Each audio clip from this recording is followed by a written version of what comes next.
Hello बच्चों, कैसे हैं आप? और कैसी चल रही है आपकी पढ़ाई? ये तो बहुत अच्छी बात है कि हम लोग प्रतिदिन सुबह 9 बजे से 10 बजे अपनी कॉपी और कलम के साथ मेरा दूरदर्शन मेरा विद्यालय कार्यक्रम देखने के लिए तैयार रहते हैं, जहां क्लास 6 से 8 की पढ़ाई होती है और साथ-साथ कुछ अन्य रोचक जानकारियां भी हमें मिलती हैं। कार्यक्रम में बताई जा रही इम्पोर्टेंट पॉइंट्स को हम नोट भी करते हैं ताकि बाद में उनका रिवीजन कर सकें। और हाँ बच्चों, एक बात और, हम लोग जो भी चीज़ें मेरा दूरदर्शन मेरा विद्यालय कार्यक्रम में सीखते हैं उसका अध्ययन अपनी किताब में ज़रूर करें। इससे उन चैप्टर्स को हम पूरी तरह समझ पाएंगे।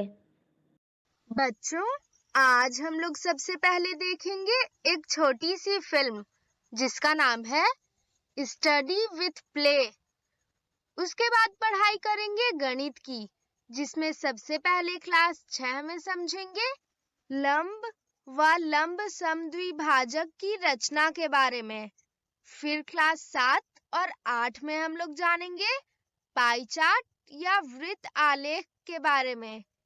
उसके बाद समझेंगे रिजर्व बैंक ऑफ इंडिया के उपयोगी संदेश को। तो चलिए शुरू करते हैं आज की गणित की क्लास मेरा दूरदर्शन मेरा विद्यालय के साथ।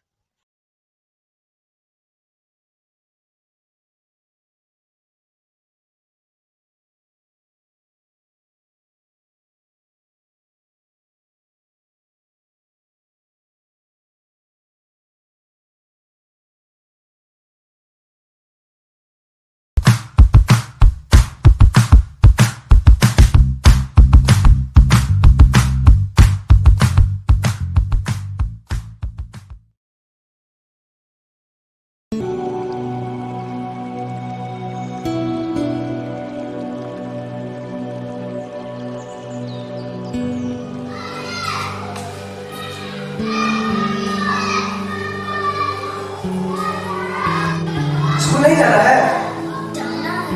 तो ये खिड़की से बार बार तुम क्या देखते रहती हो? जानती हो कि हम काम करते हैं और जो पैसा मिलता है उससे तुमको हम प्राइवेट स्कूल में पढ़ा रहे हैं। तो मैं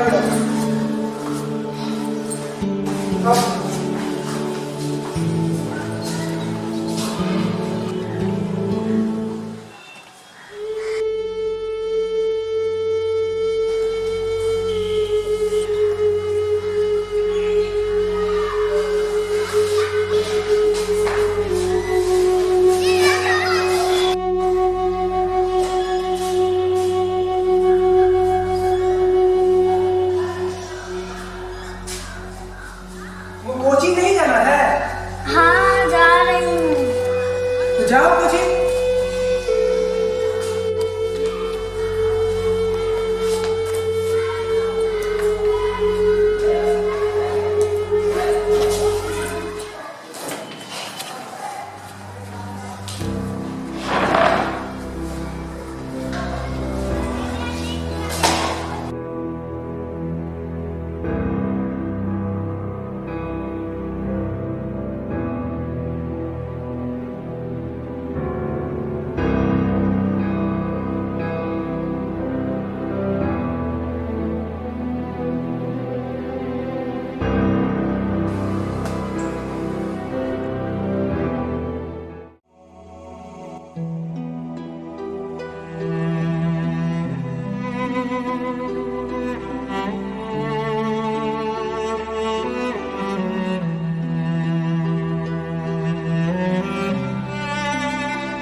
कितना मार्क्स आया है?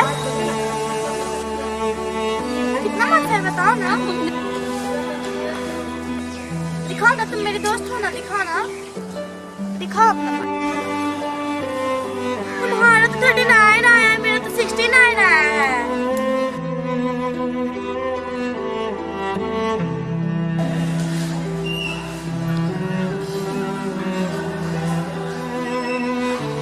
क्या हुआ? चुप क्यों? अच्छा, मार्क्स इतने कम मार्क्स आए?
घूमने के लिए।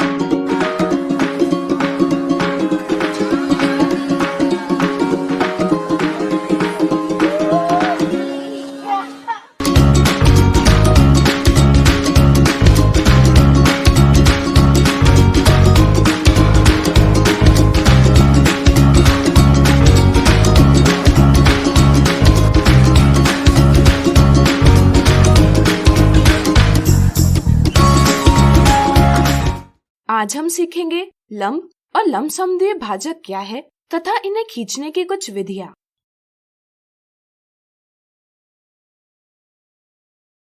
सबसे पहले हम समझेंगे लंब क्या है। जब दो रेखाएं जैसे M और N एक दूसरे को समकोण बनाती हुई यानी कि 90 डिग्री का कोण बनाती हुई प्रतिच्छेद यानी इंटरसेक्ट करती है, तो हम कहते हैं कि वे एक दूसरे पर लंब यानी परपेंडिकुलर है। इसे हम इस प्रकार या इस प्रकार दर्शाते हैं। अब यहाँ देखिए, यहाँ रेखा N रेखा M पर लंब तो है, लेकिन यह रेखा M को दो बराबर भागों में भी बांट रही है, यानी कि लंब रेखा N रेखा M के मध्य बिंदु से जा रही है। हम कहते हैं कि रेखा N रेखा M का लंबसमद्विय भाजक है, यानी परपेंडिकुलर बाइसेक्टर है। उदाहरण के तौर पर यहाँ एक आयताकार कागज यानी रेक्टेंगुलर पेपर है। हम इसे लंबाई की ओर बीच में से मोड़ेंगे और मोड़ का निशान बनाएंगे। मान लीजिए मोड़ का निशान रेखाखंड AB है। फिर हम इसे अन्य दिशा में बीच में से मोड़ेंगे और मोड़ का निशान बनाएंगे। मान लीजिए मोड़ का निशान PQ है। जैसा कि आप देख सकते हैं, दोनों रेखाखंड परस्पर लंब है, साथ ही साथ वे एक दूसरे के मध्य बिंदु से होकर जाते हैं। इसलिए रेखाखंड AB रेखाखंड PQ का लंबसमद्विभाजक भाजक है। इसी तरह रेखाखंड PQ भी रेखाखंड AB का लंबसमद्विभाजक भाजक है। चलिए अब जानते हैं दी हुई रेखा पर स्थित किसी बिंदु से होकर गुजरता लंब खींचने की मजेदार विधियां।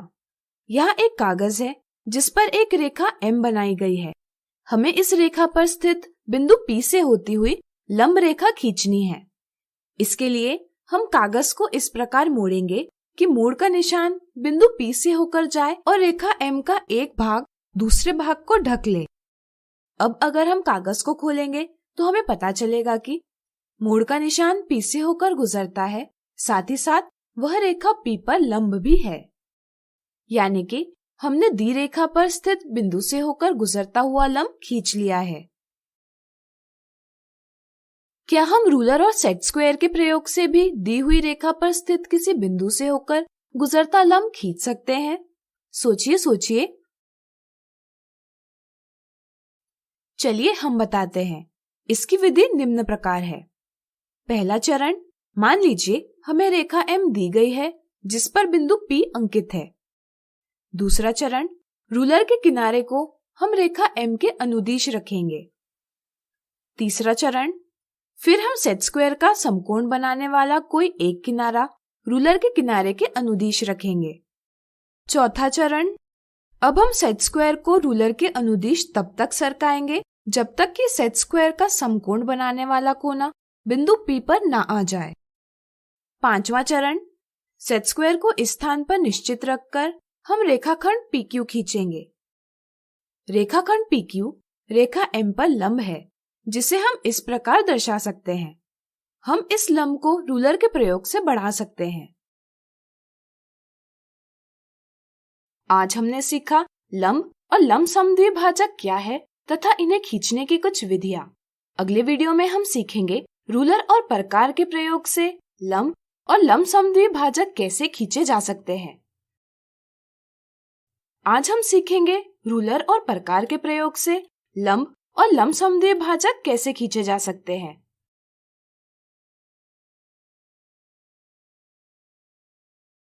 दी हुई रेखा पर स्थित किसी बिंदु से होकर गुजरता लंब खींचने के लिए ज्यामिति में अक्सर रूलर और प्रकार का प्रयोग किया जाता है। चलिए इसकी विधि समझे। पहला चरण, मान लीजिए हमें रेखा M दी गई है जिस पर बिंदु P अंकित है। दूसरा चरण, हम प्रकार को सुविधाजनक दूरी के लिए खोलेंगे। इसका नुकीला सिरा P पर रखेंगे, यानी कि P को केंद्र मानेंगे और रेखा M को बिंदु E और F पर काटता चाप खींचेंगे। तीसरा चरण, फिर हम प्रकार का नुकीला सिरा E पर रखेंगे और EP से अधिक दूरी प्रकार में लेकर चाप खींचेंगे। प्रकार में ली गई दूरी में परिवर्तन किए बिना हम F से चाप खींचेंगे जो E से बनाए चाप को बिंदु Q पर काटे। चौथा चरण, अब हम बिंदु P और बिंदु Q से होकर गुजरती रेखा PQ खींचेंगे। रेखा PQ रेखा M पर लंब है। अब यहाँ देखिए, यहाँ रेखा L दी गई है और बिंदु A दिया गया है जो रेखा पर नहीं है। जरा सोचिए, हम इस बिंदु से रेखा पर लंब कैसे बना सकते हैं? चलिए हम बताते हैं। लंब खींचने के लिए यहाँ हम रूलर और प्रकार का प्रयोग करेंगे। पहला चरण, हमें रेखा L दी गई है जिसके बाहर बिंदु A है। दूसरा चरण, A को केंद्र मानकर हम सुविधाजनक त्रिज्या का एक चाप खींचेंगे जो रेखा L को बिंदु S और T पर प्रतिच्छेद करते हैं। तीसरा चरण, प्रकार में ली गई दूरी में परिवर्तन किए बिना हम बिंदु S और T से बिंदु A के दूसरे तरफ एक दूसरे को काटते चाप खींचेंगे। इनका प्रतिच्छेदन बिंदु है B। चौथा चरण, अब हम बिंदु A और B से जाती हुई रेखा खींचेंगे। यह रेखा AB रेखा L पर लंब है। अब चलिए जानते हैं एक रेखाखंड का लंब समद्वि भाजक यानी परपेंडिकुलर बाइसेक्टर कैसे बनाएं। रेखाखंड का लंब समद्वि भाजक खींचने के लिए हम रूलर और प्रकार का प्रयोग करेंगे। पहला चरण, मान लीजिए हमें रेखाखंड AB दिया गया है और हमें इसका लंब समद्वि भाजक खींचना है। दूसरा चरण, हम प्रकार का नुकीला सिरा A पर रखेंगे और प्रकार को रेखाखंड AB के आधे से अधिक दूरी के लिए खोलेंगे। इस दूरी के साथ हम AB के दोनों तरफ चाप खींचेंगे। तीसरा चरण, प्रकार में ली गई दूरी में परिवर्तन किए बिना हम उसका नुकीला सिरा B पर रखेंगे और पहले चापों को बिंदु J और K पर काटते चाप खींचेंगे। चौथा चरण, अब हम J और K से जाती हुई रेखा JK खींचेंगे। यह रेखाखंड AB को C बिंदु पर प्रतिच्छेद करती है। यहाँ AC और BC बराबर है, यानी कि रेखा JK रेखाखंड AB के दो बराबर भाग करती है। इसी तरह यह रेखा AB पर लंब भी है, इसलिए हम कह सकते हैं कि प्राप्त रेखा JK रेखाखंड AB का लंब समद्वि भाजक है। याद रहे कि प्रकार को आप आधे से अधिक दूरी के लिए खोलेंगे। यदि आप प्रकार को आधे से कम दूरी के लिए खोलेंगे तो चाप आपस में प्रतिच्छेद नहीं करेंगी। आज हमने सीखा रूलर और प्रकार के प्रयोग से लंब और लंब समद्वि भाजक कैसे खींचे जा सकते हैं। अगले वीडियो में लंब और लंब समद्वि भाजक के कुछ उदाहरण देखेंगे। आज हम देखेंगे रेखाखंड पर लंब और लंब समद्वि भाजक बनाने के उदाहरण।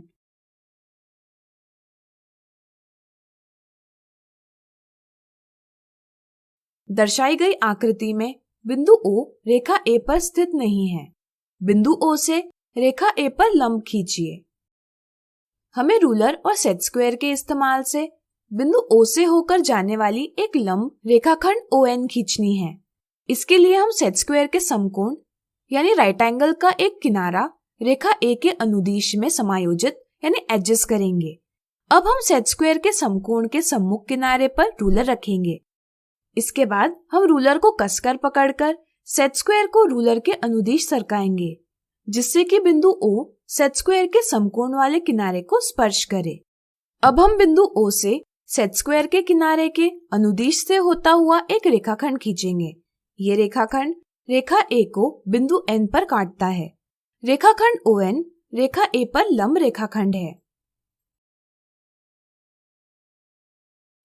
अगला उदाहरण 5 सेंटीमीटर लंबाई वाला रेखाखंड ON क्षैतिज यानी हॉरिजॉन्टल रेखा L के साथ 30 डिग्री कोण बनाता है। रूलर और प्रकार के प्रयोग से रेखाखंड ON पर लंब खींचिए जो बिंदु N से होकर गुजरता है। सबसे पहले हम एक क्षैतिज रेखा खींचेंगे और इस पर बिंदु O लेंगे। चांदे को बिंदु O पर सही रूप से रखकर हम 30 डिग्री के चिन्ह के सम्मुख निशान बनाएंगे। फिर हम O से शुरू होती हुई और इस निशान से जाती हुई किरण खींचेंगे। फिर हम प्रकार में 5 सेंटीमीटर दूरी लेंगे। प्रकार का नुकीला सिरा ऊपर रखकर इस किरण को काटता चाप खींचेंगे। प्राप्त प्रतिच्छेदन बिंदु को हम N नाम देंगे। इस तरह हमने रेखाखंड ON बना लिया है, जो क्षैतिज रेखा L के साथ 30 डिग्री का कोण बनाता है। अब चलिए रूलर और प्रकार के प्रयोग से रेखाखंड ON पर लंब प्राप्त करें, जो बिंदु N से गुजरता है। क्या आप बता सकते हैं यह हम कैसे कर सकते हैं? सोचिए सोचिए। चलिए हम बताते हैं। पहला चरण, हम प्रकार को सुविधाजनक दूरी के लिए खोलेंगे।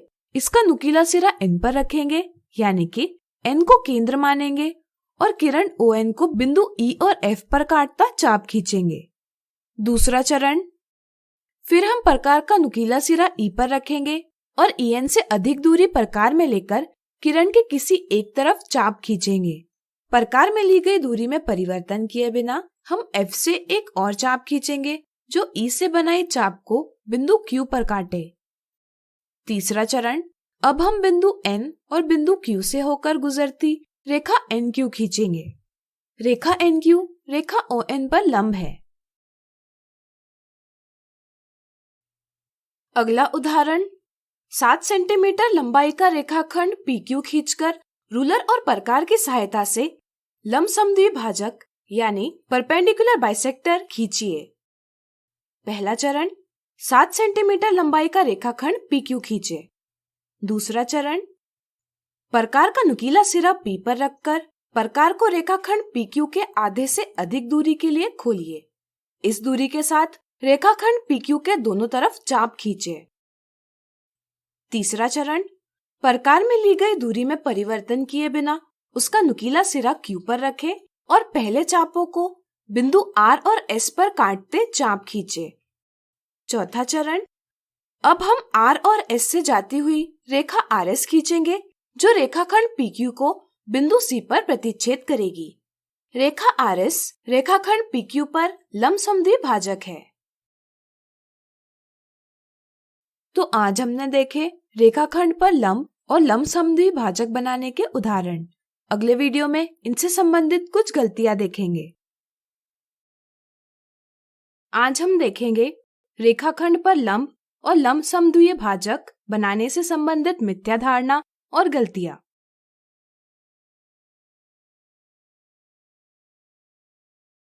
मिथ्या धारणा 1, नीचे दर्शाई गई आकृति को देखकर ज्ञात कीजिए कि कौन सा रेखाखंड दूसरे रेखाखंड का लंब समद्विभाजक है, यानी परपेंडिकुलर बाइसेक्टर है। कुछ बच्चे लंब समद्विभाजक की अवधारणा को ठीक से समझ नहीं पाते। वे सोचते हैं कि लंब समद्विभाजक हमेशा ऊर्ध्वाधर यानी वर्टिकल होता है, इसलिए वे ऑप्शन 2 जवाब देते हैं, लेकिन यह एक गलत जवाब है। क्योंकि यहाँ रेखाखंड RS और रेखाखंड PQ में 90 डिग्री का कोण बन रहा है और साथ ही साथ रेखाखंड RS रेखाखंड PQ को 2 बराबर भागों में बांटता भी प्रतीत हो रहा है, इसलिए यहाँ रेखाखंड RS रेखाखंड PQ का लंब समद्विभाजक है, इसलिए ऑप्शन 1 सही जवाब है।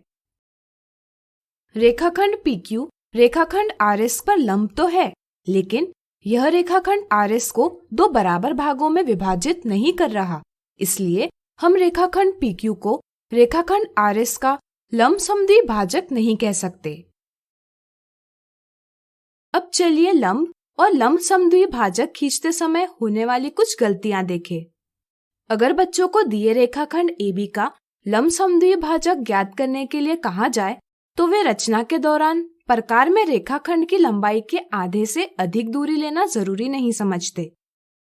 गलती 1, वे प्रकार में रेखाखंड के आधे से कम दूरी लेकर इसका नुकीला सिरा A पर रखते हैं और रेखाखंड के दोनों तरफ चाप खींचते हैं।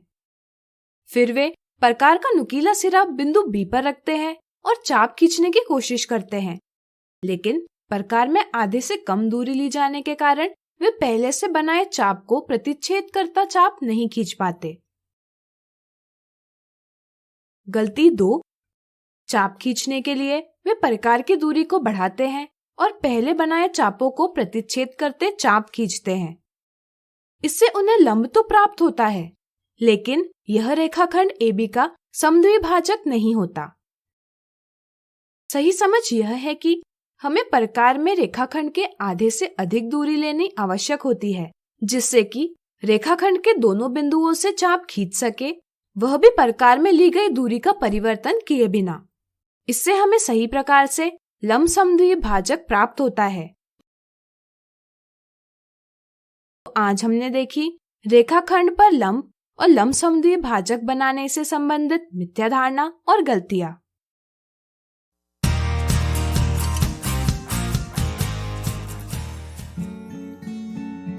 अब्बा, मुझे बहुत बुरा लग रहा है। क्यों तारा? आप मुझे कहीं बाहर नहीं जाने देते, मेरे दोस्त को भी नहीं आने देते। मैं कितने दिनों से नानू से भी नहीं मिली। मुझे नानू की बहुत याद आ रही है, मुझे उनसे मिलना है अब्बा। ओ तारा, तुम घर में बोर हो रही हो ना? हाँ, एक तरीका है जिससे तुम बिना घर से निकले दूसरे शहर में अपने नानू से मिल सकती हो। कैसे कैसे अब्बा? एक मिनट,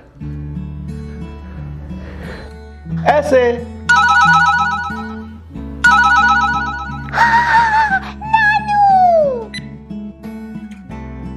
हेलो बेटा, हेलो, कैसी है मेरी टिम टिम ताला? नमस्ते पापा, कैसे हैं आप? हाँ, हेलो बेटा, नमस्ते। नानू नानू, कैसे हैं आप नानू? अब्बा मुझे आपके पास ला ही नहीं ले, वो मुझे कहीं भी जाने नहीं दे ले। कल तो पिंकी की मम्मी आई थी घर पर, अब्बा ने उन्हें भी बाहर से ही लौटा दिया। उनको मुझे प्यार भी नहीं करने दिया। तारा को इस वक्त बहुत बुरा लग रहा है ना, पर मेरी समझदार तारा को पता है ना कि ये सब कुछ क्यों जरूरी है। बोलो तारा। हाँ नानू, पता तो मुझे है। अब्बा सावधानी बरत रहे हैं, क्योंकि कोरोना वायरस से बीमार किसी भी व्यक्ति के नजदीक आने से, उसे छूने से, हाथ मिलाने से, गले लगाने से या उसकी छुई हुई चीजों को छूने से हम भी बीमार हो सकते हैं। और तारा, इससे चेन बन जाती है, एक से दूसरे को, फिर दूसरे से तीसरे को, और थोड़े ही दिनों में ये सब जगह फैल जाती है। कोरोना वायरस की इस चेन को तोड़ने के लिए दूसरों से दूरी रखना बहुत जरूरी है तारा। और तारा को तो पता है इसे क्या कहते हैं, क्यों तारा? हाँ अब्बा, आपने बताया था इसे सोशल डिस्टेंसिंग कहते हैं। मतलब दूसरों से सुरक्षित दूरी, कम से कम 1 मीटर की दूरी।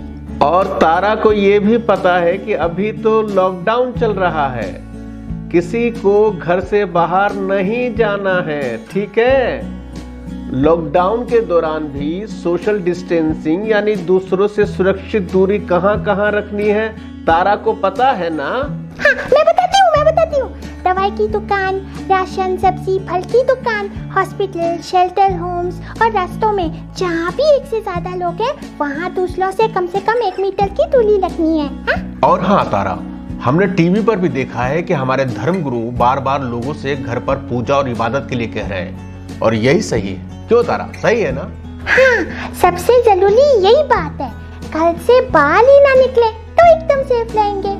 और अगर किसी जरूरी काम से बाहर जाना भी पड़े तो मास्क लगा कर जाओ, और एक दूसरे से 1 मीटर की दूरी पर खड़े रहो। जैसे मैं सब्जी लेने जाता हूँ तो मैं मास्क पहन कर जाता हूँ, और लाइन में सबसे 1 मीटर की दूरी पर खड़ा होता हूँ। अच्छा अब्बा, क्या हम एक ही मास्क बार बार पहन सकते हैं? नहीं तारा, नहीं। 6-8 घंटे में, या अगर मास्क गीला हो गया है तो उसे बदल देना चाहिए। और ये बिल्कुल जरूरी नहीं है कि सर्जिकल मास्क ही पहने, घर में बने कपड़े के मास्क भी इस्तेमाल कर सकते हैं। और दोस्तों, हाथ अच्छे से साबुन पानी से धोकर ही मास्क पहनना। अच्छा नानू, आपकी देखभाल कौन कर रहा है? हम लोग तो इतनी दूर हैं। मेरी प्यारी तारा, तारा तुम चिंता मत करो, यहाँ मेरे पड़ोसी मुझे फोन करते रहते हैं, समझे? और जरूरत हो तो दवाई वगैरह दरवाजे पर छोड़ जाते हैं। और तारा, जब ये सब कुछ ठीक हो जाएगा तब तो तुम घर मेरे पास आ ही सकती हो। तब तक तुम अपने घर से ही मुझे और अपने दोस्तों को फोन कर सकती हो, अपने अप्पा से अच्छी अच्छी बातें कर सकती हो, कहानियां सुन सकती हो। और मैं अपनी फेवरेट बुक्स पढ़ सकती हूँ, खेल सकती हूँ, गाना गा सकती हूँ, डांस कर सकती हूँ और घर के कामों में अप्पा की मदद भी कर सकती हूँ। और पता है नानू, मेरी टीचर रोज रोज फोन पर जरूरी लेसन बता देती है, जिससे कि हमारी पढ़ाई भी लगातार चलती रहे। बहुत अच्छे तारा, बिल्कुल सही, मेरी प्यारी प्यारी टिम टिम ताला। ओके नानू, bye, I love you. Bye पापा। Okay bye bye, I love you too बेटा। घर पर ही रहो, सुरक्षित रहो।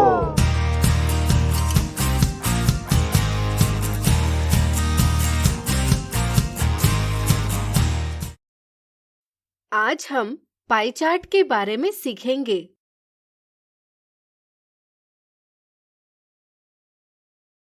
चलिए एक दिलचस्प उदाहरण से पाई चार्ट की समझ बनाएं।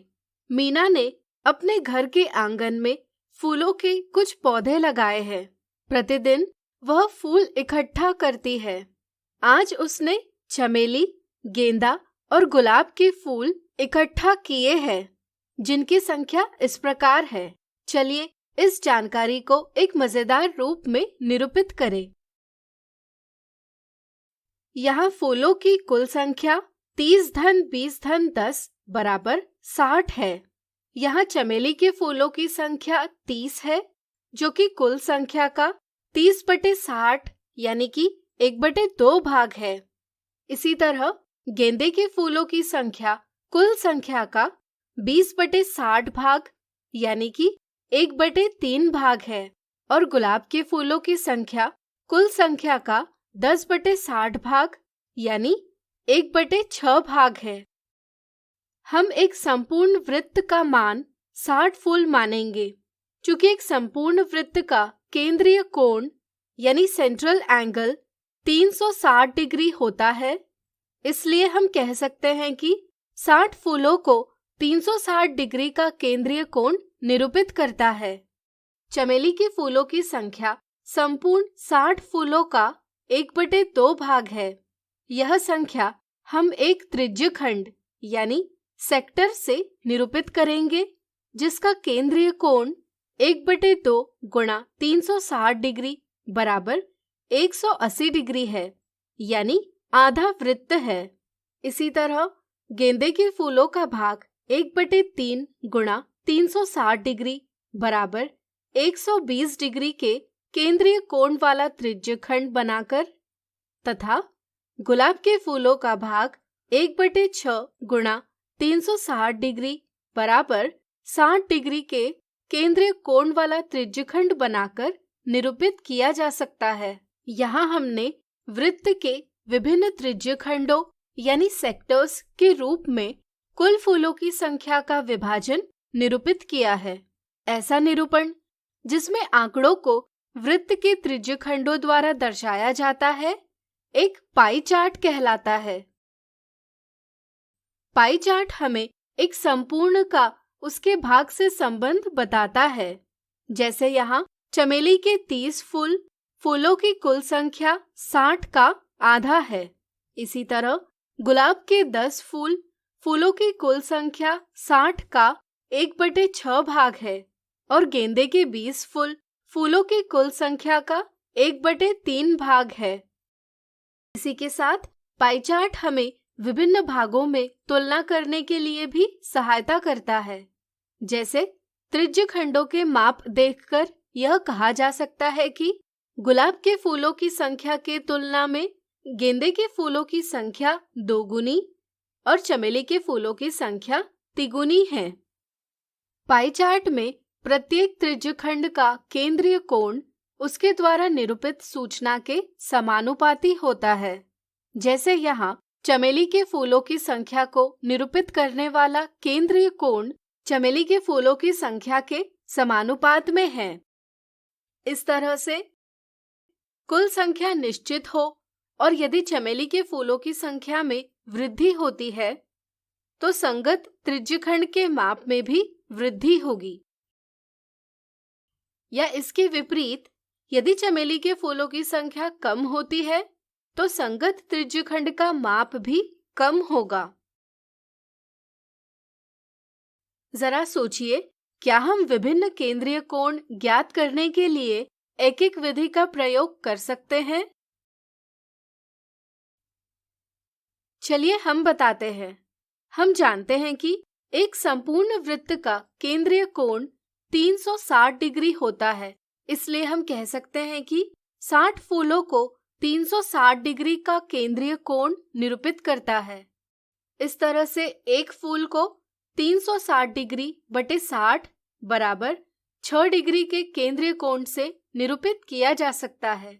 अब चमेली के फूलों की संख्या 30 है, इसलिए इस संख्या को हम 30 गुणा 6 डिग्री बराबर 180 डिग्री से निरूपित कर सकते हैं।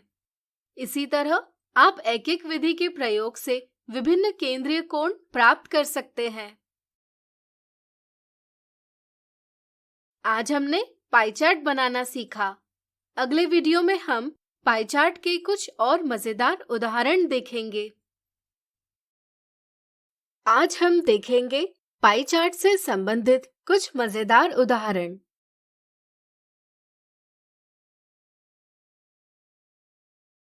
मोहित के गांव के पास एक चिड़ियाघर है।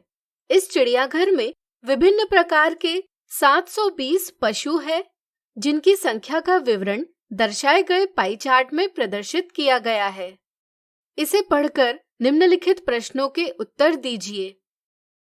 सबसे कम संख्या कौन से पशु की है? हम जानते हैं कि पाई चार्ट में प्रत्येक त्रिज्यखंड यानी सेक्टर ऑफ अ सर्कल का केंद्रीय कोण यानी सेंट्रल एंगल उसके द्वारा निरूपित सूचना के समानुपाती यानी प्रोपोर्शनल होता है। इस तरह से जितना बड़ा केंद्रीय कोण उतनी अधिक उसके द्वारा निरूपित की गई संख्या होती है, या जितना छोटा केंद्रीय कोण उतनी कम उसके द्वारा निरूपित की गई संख्या होती है। यहाँ हम देखते हैं कि सबसे छोटा केंद्रीय कोण 20 डिग्री है, जो बाघों की संख्या को निरूपित करता है। हम कह सकते हैं कि चिड़ियाघर में बाघों की संख्या सबसे कम है। ज्ञात कीजिए चिड़ियाघर में कितने हाथी हैं? यहाँ 360 डिग्री के केंद्रीय कोण से कुल 720 पशुओं को निरूपित किया गया है। इस तरह से 1 डिग्री के केंद्रीय कोण से 720 बटे 360 पशुओं को निरूपित किया जा सकता है। चूंकि हाथियों की संख्या 40 डिग्री से निरूपित की गई है, इसलिए 40 डिग्री के केंद्रीय कोण से 80 हाथी निरूपित किए गए हैं। इसलिए चिड़ियाघर में 80 हाथी है। ज्ञात कीजिए हिरणों और रेंगने वाले जीवों की संख्या में अंतर क्या है? हम जानते हैं कि पाई चार्ट में प्रत्येक त्रिज्यखंड का केंद्रीय कोण उसके द्वारा निरूपित सूचना के समानुपाती होता है।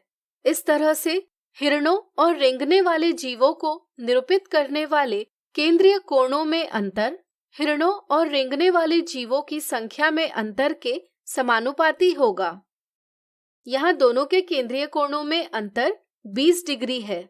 चूंकि 1 डिग्री के केंद्रीय कोण से 720 बटे 360 पशुओं को निरूपित किया जा सकता है, इसलिए 20 डिग्री के केंद्रीय कोण से 40 पशुओं को निरूपित किया जा सकता है। इस तरह से हम कह सकते हैं कि हिरणों और रेंगने वाले जीवों की संख्या में 40 पशुओं का अंतर है। अगला उदाहरण, एक वर्ष में अंकुर की दुकान से बेची गई विभिन्न इलेक्ट्रॉनिक वस्तुओं की बिक्री नीचे दी गई है। क्या आप इन आंकड़ों को पाई चार्ट में प्रदर्शित कर सकते हैं? प्रयास कीजिए।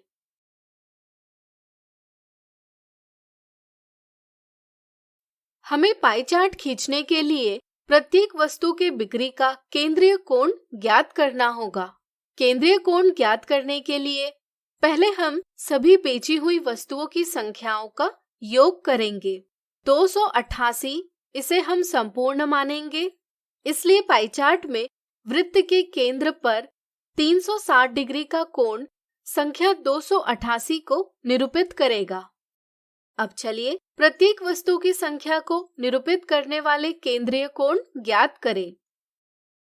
टीवी की संख्या संपूर्ण का 48/288 भाग है, यानी कि 1/6 भाग है।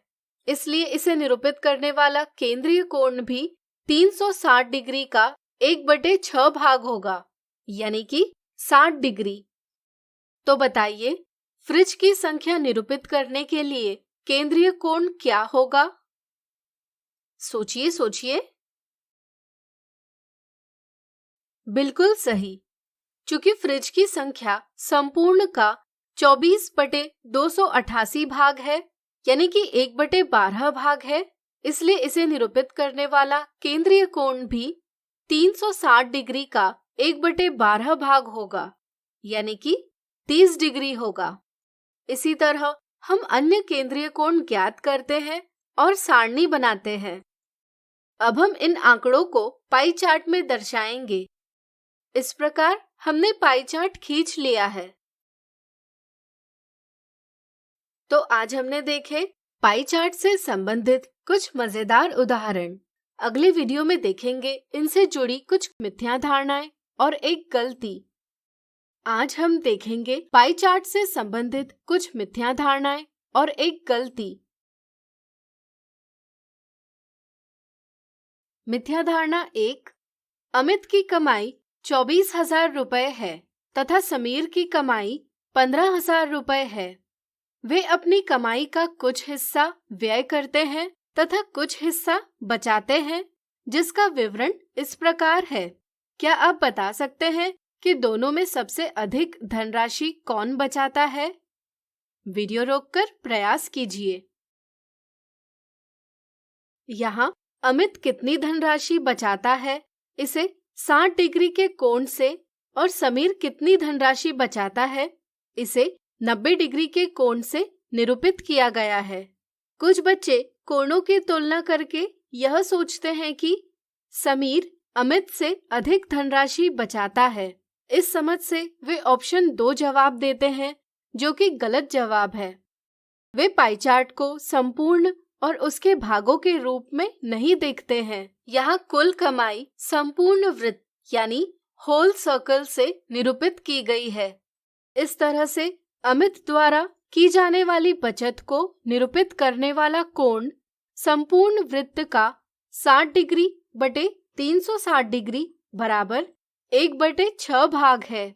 चूंकि पाई चार्ट में त्रिज्य खंड यानी सेक्टर ऑफ अ सर्कल का केंद्रीय कोण यानी सेंट्रल एंगल उसके द्वारा निरूपित सूचना के समानुपाती यानी प्रोपोर्शनल होता है, इसलिए हम कह सकते हैं कि यहाँ अमित द्वारा की जाने वाली बचत उसकी कमाई का 1/6 भाग है, यानी कि अमित द्वारा की जाने वाली बचत 1/6 गुणा 24,000 रुपए बराबर 4,000 रुपए है। इसी तरह क्या आप बता सकते हैं कि समीर द्वारा की जाने वाली बचत कितनी होगी? वीडियो रोककर ज्ञात कीजिए। चलिए हम बताते हैं। समीर द्वारा की जाने वाली बचत बटे समीर की कमाई बराबर 90 डिग्री बटे 360 डिग्री बराबर 1/4। इस तरह से समीर द्वारा की जाने वाली बचत है 1/4 गुणा 15,000 रुपए बराबर 3,750 रुपए। तो बताइए दोनों में से कौन सबसे अधिक धनराशि बचाता है? बिल्कुल सही, अमित दोनों में से अधिक धनराशि बचाता है, इसलिए ऑप्शन 1 सही जवाब है। मिथ्या धारणा 2, मनदीप की कक्षा में 40 छात्र पढ़ते हैं। बीमारियों के चलते किसी दिन कक्षा में 5% छात्र नहीं आ पाए। यदि हमें उपस्थित और अनुपस्थित छात्रों की संख्या को पाई चार्ट में निरूपित करना हो, तो क्या आप बता सकते हैं कि पाई चार्ट में अनुपस्थित छात्रों की संख्या को निरूपित करने के लिए त्रिज्य खंड का केंद्रीय कोण क्या होगा?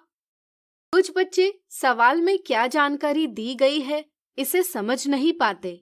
वे अनुपस्थित छात्रों की संख्या 5 लेते हैं और इसे निरूपित करने के लिए त्रिज्यखंड का केंद्रीय कोण 5/40 गुणा 360 डिग्री बराबर 45 डिग्री प्राप्त करते हैं। वे दिए सवाल का ऑप्शन 2 जवाब देते हैं, जो कि एक गलत जवाब है। यहाँ हमें अनुपस्थित छात्रों की संख्या प्रतिशत में दी गई है। 5% का अर्थ है प्रत्येक 100 छात्रों में 5 छात्र अनुपस्थित है। इस तरह से 40 छात्रों में से 5/100 गुणा 40 बराबर 2 छात्र अनुपस्थित है। यदि हम छात्रों की कुल संख्या 40 को एक संपूर्ण वृत्त से निरूपित करते हैं, तो 2 छात्रों को निरूपित करने के लिए त्रिज्यखंड का केंद्रीय कोण होगा 2/40 गुणा 360 डिग्री बराबर 18 डिग्री। इसलिए यहाँ सही जवाब ऑप्शन 1 है। अब चलिए देखें पाई चार्ट बनाते समय की जाने वाली एक गलती। बच्चे पाई चार्ट बनाते समय विभिन्न त्रिज्यखंडों द्वारा क्या सूचना निरूपित की जा रही है इसे दर्शाना भूल जाते हैं। इस गलती के कारण त्रिज्यखंड क्या निरूपित करता है यह ज्ञात नहीं किया जा सकता और इससे सूचना प्राप्त करना कठिन हो जाता है। इसलिए पाई चार्ट के सभी त्रिज्यखंडों पर उनके द्वारा निरूपित सूचना को लिखना आवश्यक है। तो आज हमने देखी पाई चार्ट से संबंधित कुछ मिथ्या धारणाएं और एक गलती। नमस्कार, आप सभी लोगों का भारतीय रिजर्व बैंक पटना की ओर से हार्दिक स्वागत है। आप लोगों की अनुमति लेकर आज मैं आप सभी लोगों को भारतीय रिजर्व बैंक के साथ पहचान करवाता हूं। भारतीय रिजर्व बैंक की स्थापना भारतीय रिजर्व बैंक अधिनियम 1934 के प्रावधानों के अनुसार 1 अप्रैल 1935 को हुई। रिजर्व बैंक का केंद्रीय कार्यालय प्रारंभ में कोलकाता में स्थापित किया गया था, जिसे 1937 में स्थायी रूप से मुंबई में स्थानांतरित किया गया। केंद्रीय कार्यालय वह कार्यालय है जहां गवर्नर बैठते हैं और जहां नीतियां निर्धारित की जाती हैं। 1949 में राष्ट्रीयकरण के बाद से इस पर भारत सरकार का पूर्ण स्वामित्व है।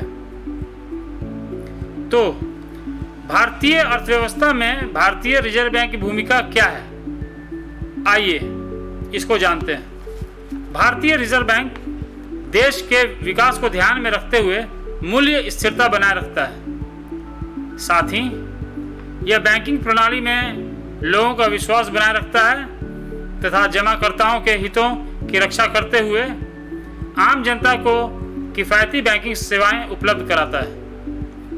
देश की सर्वोच्च वित्तीय संस्था होते हुए यह न केवल विदेश व्यापार और भुगतान को सुविधाजनक बनाता है, बल्कि भारत में विदेशी मुद्रा बाजार का क्रमिक विकास करता है और उसे बनाए भी रखता है। मुद्रा जारीकर्ता के रूप में यह आम जनता को अच्छी गुणवत्ता वाले करेंसी नोटों और सिक्कों की पर्याप्त मात्रा उपलब्ध कराता है। भारतीय रिजर्व बैंक का पूरे भारत में 27 क्षेत्रीय कार्यालय तथा 4 उप कार्यालय हैं, जिनमें अधिकांश राज्यों की राजधानियों में स्थित हैं। आप सभी लोगों को जानकर बहुत खुशी होगी कि आपके राज्य में भारतीय रिजर्व बैंक का एक कार्यालय पटना में गांधी मैदान के पास स्थित है। वह कार्यालय उपभोक्ता संरक्षण एवं वित्तीय जागरूकता हेतु समय समय पर विभिन्न पहल का आयोजन करता है। इस पहल के एक हिस्से के रूप में हमने इस वीडियो को डिजाइन किया है ताकि आप सुरक्षित डिजिटल बैंकिंग को समझ सकें। हम आशा करते हैं कि ये वीडियो आपके लिए सूचनात्मक एवं मददगार साबित होगा। आरबीआई कहता है सुरक्षित डिजिटल लेन देन आपके घर की सुरक्षा से किया जा सकता है। मतलब सब भाई बहन कक्का काकी को बतलाना है कि अब बैंक जाए के जरूरत नहीं है। अब घर से बैठकर बैंक का काम किया जा सकता है। समझे? भारतीय रिजर्व बैंक आरबीआई कहता है सुरक्षित रहें, सुरक्षित डिजिटल लेन देन करें। इसको ऐसे समझिए आप लोग, ओटीपी जो लेन देन के समय आपके मोबाइल पर आता है उसको साझा नहीं करना है, उसको किसी को नहीं बताना है, चाहे वो घर के लोग ही क्यों ना हो। आप लोग अपने ATM card, debit card, credit card की जानकारी किसी को ना दें। अपने एटीएम कार्ड का नंबर नहीं बताना है किसी को, उसका जो पिन होता है वो भी नहीं बताना है। आपको एटीएम खुद जाना है, आपको खुद वहाँ से पैसा निकालना या जमा करना है, किसी और के भरोसे नहीं रहना है। आरबीआई कहता है अपना कार्ड सुरक्षित ढंग से इस्तेमाल करें। मतलब आपका बैंक कभी भी आपको फ़ोन करके कार्ड के बारे में नहीं पूछेगा आपसे। अगर आपको कोई फ़ोन करके डिटेल पूछता है तो समझ लीजिए वो सही आदमी नहीं है, ओकरा कुछ नहीं बताना है। ध्यान रखिएगा इस बात का। आप लोग कभी भी अपना password, pin, OTP, CVV, UPI pin इत्यादि किसी के साथ शेयर ना करें। जैसे पहले हम बताए आपको, पहले के आप स्लाइड में देखिएगा, आपको बताए थे पासवर्ड के बारे में, पिन के बारे में, ओटीपी के बारे में। उसी तरह इसमें हम आपको बता रहे हैं सीवीवी के बारे में। हर कार्ड के पीछे, चाहे वो डेबिट कार्ड हो, चाहे वो क्रेडिट कार्ड हो, उसके पीछे एक मैग्नेटिक स्ट्राइप होता है काले रंग का। उसके ऊपर 3 अंक का एक सीवीवी नंबर लिखा रहता है, जिसको हम लोग इंटरनेट से कोई ट्रांजैक्शन करते हैं ना, तो उससे में हम लोग यूज़ करते हैं। उसको किसी को नहीं बताना है। कोई फ़ोन करके पूछेगा उसको नहीं बताना है।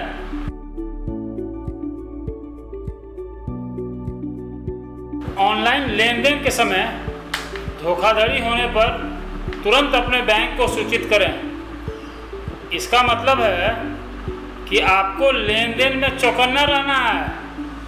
अगर फिर भी कोई धोखाधड़ी होता है तो तुरंत अपने बैंक में या बैंकिंग लोकपाल भारतीय रिजर्व बैंक पटना में लिखित शिकायत दर्ज करें। लिखित शिकायत करने पर आपकी समस्या का समाधान निश्चित होगा। ऑनलाइन बैंकिंग के लिए केवल सत्यापित, सुरक्षित और विश्वसनीय वेबसाइट और ऐप का ही इस्तेमाल करें। आप सभी लोग इंटरनेट बैंकिंग या मोबाइल बैंकिंग का इस्तेमाल जरूर करें। इसके लिए ध्यान रखना है कि ऐप का चुनाव सही हो, इसमें किसी से गुमराह नहीं होना है। आरबीआई कहता है सुरक्षित डिजिटल लेन देन की शुरुआत होती है आपसे। डिजिटल लेन देन के समय क्या करना है और क्या नहीं करना है, इसका ध्यान जरूर रखना है। आप सभी लोगों को हमेशा सतर्क रहना है और दूसरों को भी सतर्क रहने की सलाह देनी है। डिजिटल भुगतान करें, सुरक्षित रहें। हम लोग सभी लोग को डिजिटल बनना है, डिजिटल का लाभ उठाना है, लेकिन साथ में सुरक्षित भी रहना है। हमेशा सतर्क रहें। आप सभी भाई बहन से एक और आग्रह है कि दूसरे लोगों के भी प्रेरित करना है कि वो डिजिटल लेन देन अपनाएं। बस, धन्यवाद। तो आशा करती हूँ बच्चों आज के एपिसोड में आपने जरूर कुछ नया सीखा होगा। आप अपने विचार हमें स्क्रीन पर दिए गए व्हाट्सएप नंबर 9431043527 या ईमेल आईडी bepcddprogram@gmail.com पर भेज सकते हैं। और हाँ, आप मेरा दूरदर्शन मेरा विद्यालय कार्यक्रम को कभी भी बिहार शिक्षा परियोजना परिषद के YouTube चैनल पर देख सकते हैं। इसके लिए सर्च करें BEPC मेरा दूरदर्शन मेरा विद्यालय और कार्यक्रम को देखें, इम्पोर्टेंट पॉइंट्स को नोट करें और क्वेश्चंस हल करें। इसके अलावा इसके सारे एपिसोड बिहार शिक्षा परियोजना परिषद की वेबसाइट पर डिजिटल लर्निंग सेक्शन में भी उपलब्ध है। विजिट करें www.bepcssa.in। और आपको तो पता ही है कि आप खुद से लिखी कविताएं, कहानियां, पेंटिंग्स या इनके 2 से 3 मिनट के वीडियो भी हमें स्क्रीन पर दिए गए व्हाट्सएप नंबर या ईमेल आईडी पर अपना नाम, कक्षा, विद्यालय का नाम, प्रखंड और जिले के नाम के साथ भेज सकते हैं। हम चुने गए एंट्रीज को आने वाले एपिसोड में प्रसारित भी करेंगे। तो घर पर रहें, पढ़ते रहें, बढ़ते रहें। मिलते हैं अगले एपिसोड में। बाय बाय बच्चों।